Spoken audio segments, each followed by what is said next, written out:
English specific purpose.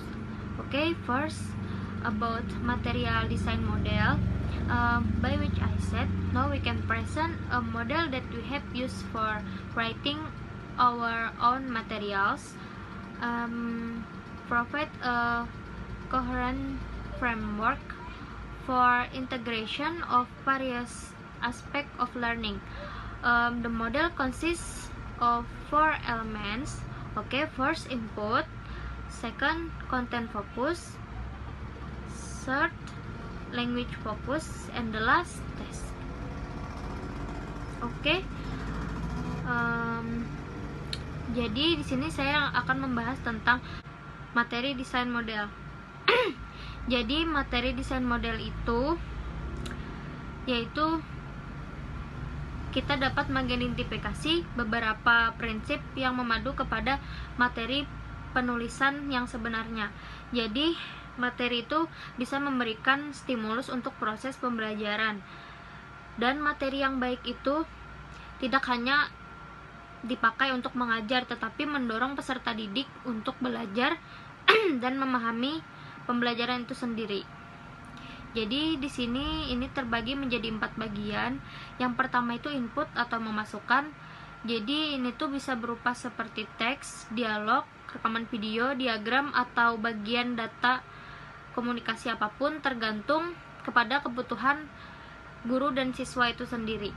Nah, jadi di sini input itu terbagi menjadi 6 macam. Yang pertama, stimulus material for activities.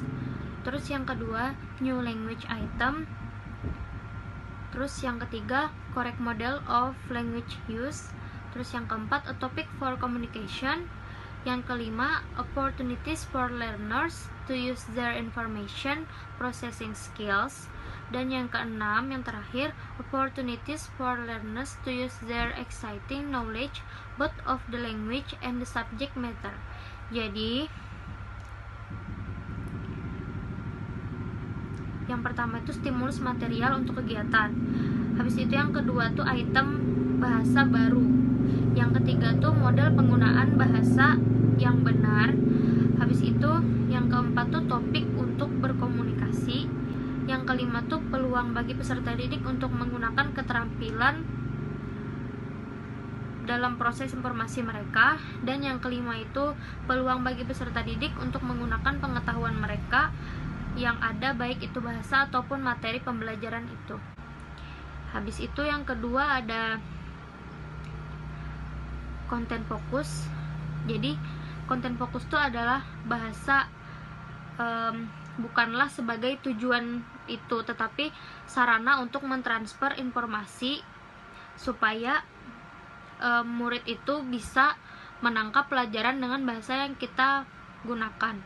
Habis itu yang ketiga ada language focus. Jadi language focus ini untuk memungkinkan peserta didik menggunakan bahasa, tetapi tidak ada untuk memberikan tugas dan kegiatan komunikatif peserta didik yang mereka tidak memiliki pengetahuan bahasa yang cukup. Jadi di dalam fokus bahasa, peserta didik itu memiliki kesempatan untuk mengambil bahasa, mempelajari dan menyatukan kembali bahasa-bahasa yang susah untuk mereka pahami. Dan yang keempat itu adalah tugas. Jadi tujuan utama pembelajaran bahasa itu yaitu penggunaan bahasa itu sendiri. Terus materi itu harus dirancang mengarah kepada tugas komunikatif, di mana peserta didik menggunakan konten dan pengetahuan bahasa yang telah mereka bangun dari sebelum-sebelumnya melalui unit-unit yang lain.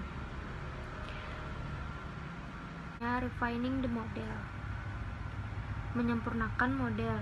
Jadi itu tuh dimulai dari input, so content, student our knowledge and abilities,